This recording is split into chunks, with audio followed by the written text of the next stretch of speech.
Hi, welcome to 7 Habits that are dangerous, detrimental, and damaging to your relationships. Today, we're going to be taking a little closer look at improper use of texting. Dr. Tony Victor here, and I'm so glad that you decided to join me. Texting is one of the quickest, easiest, simplest, most efficient ways that we have of communicating today. It's a great way of staying in touch with each other. However, in a long-term, intimate, committed relationship, texting can actually get in the way of building that sense of emotional connection, that sense of love, that sense of intimacy. Now, the reason for that is actually a couple reasons. First, it's because of the way that our brains function. You see, our brains are designed for a couple of reasons, for a couple of things. First has to do with our primitive, if I could say that word, primitive survival. And the second has to do with having that experience of fulfillment and that experience of passion, having that experience of joyful relaxation. That's experience of what I refer to as emotional connection. Now, between these two, the experience of full aliveness and emotional connection and survival, our brains are hardwired to put far more emphasis on survival. And so naturally, our brains will focus much more attention and energy into the things that can be hurtful and harmful to us. Now, the second piece here that's very important is communication itself. Communication is about far more than just the words that we're sharing.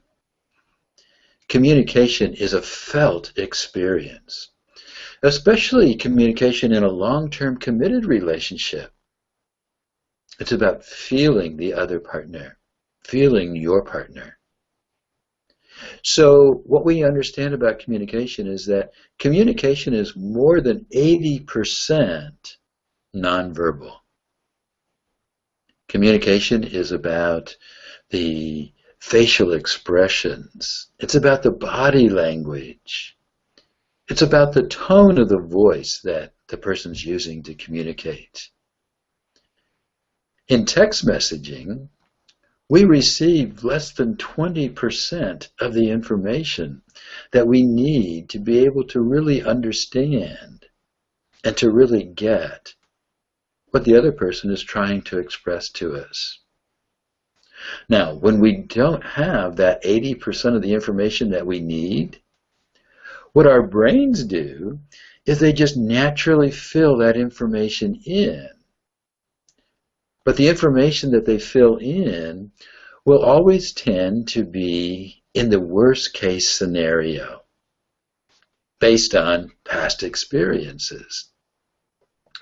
So some people try to make up for that by using these little emoticons, these little pictures, a smiley face or little tear running down the face to express happiness or sadness or whatever they're trying to express.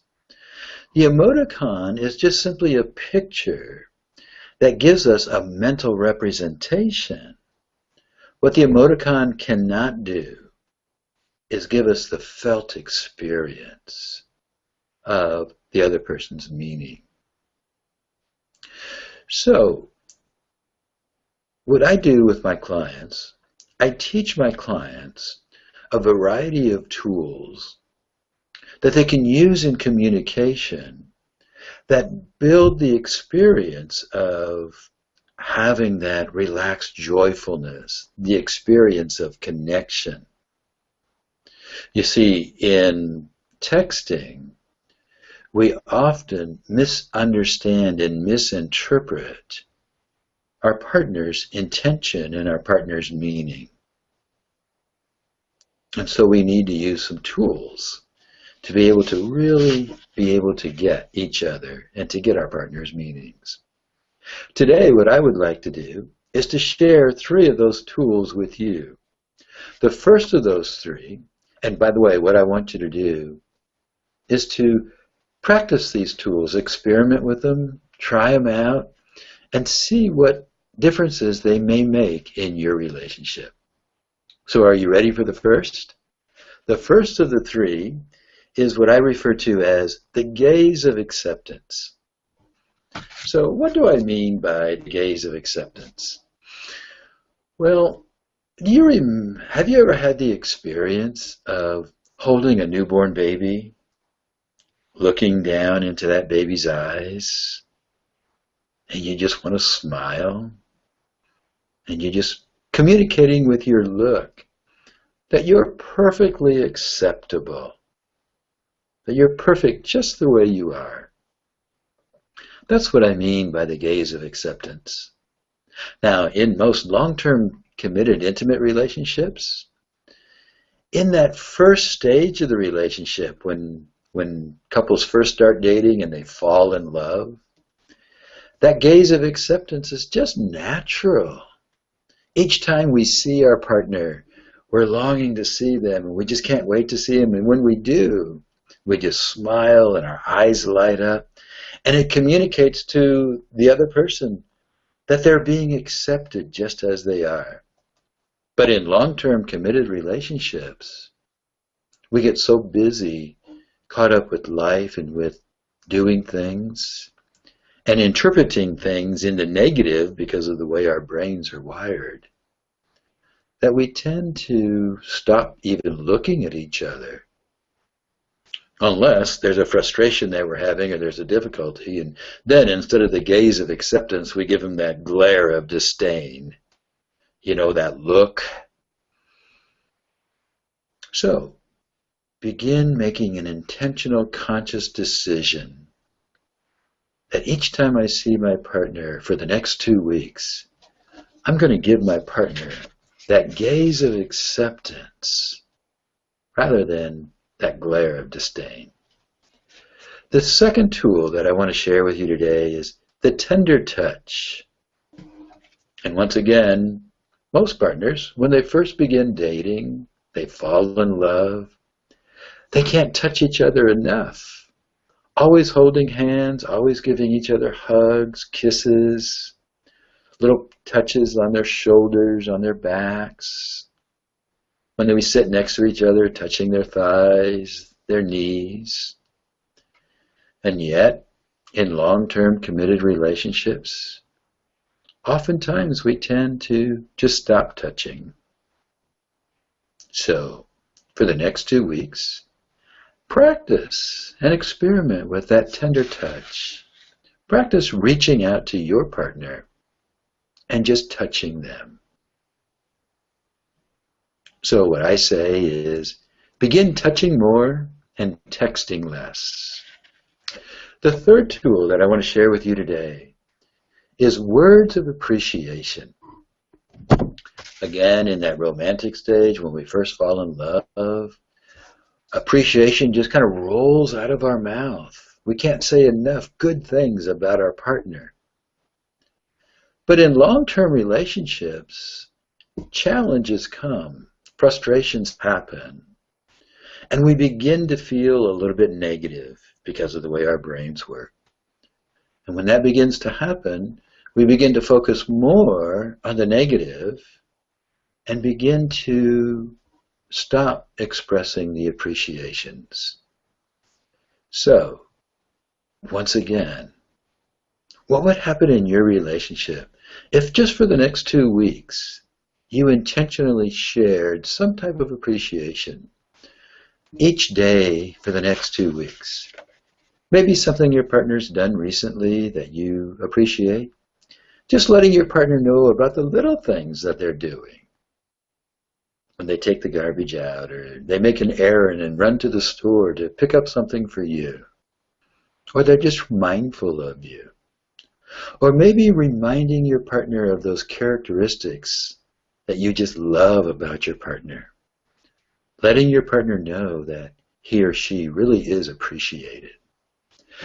Now, imagine what might happen if you took a couple minutes and just did all three of these.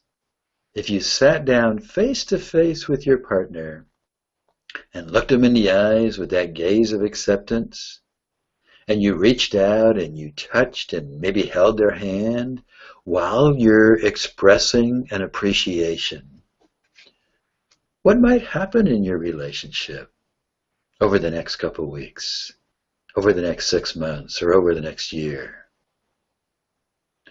Or what if the next time that you had something important that you wanted to talk with your partner about, maybe something that you're stressed out about, maybe an emotion that you want to share, maybe a difficulty you're having, or just something that you're excited about, what if instead of texting, you sat down face to face and you began that conversation with these three, that gaze of acceptance, that tender touch, and those words of appreciation, and you shared those first, and then face to face, looking into your partner's eyes, you shared with your partner whatever it is that's on your mind, instead of texting. Where might your relationship be if that became a habit? So this is Dr. Tony Victor,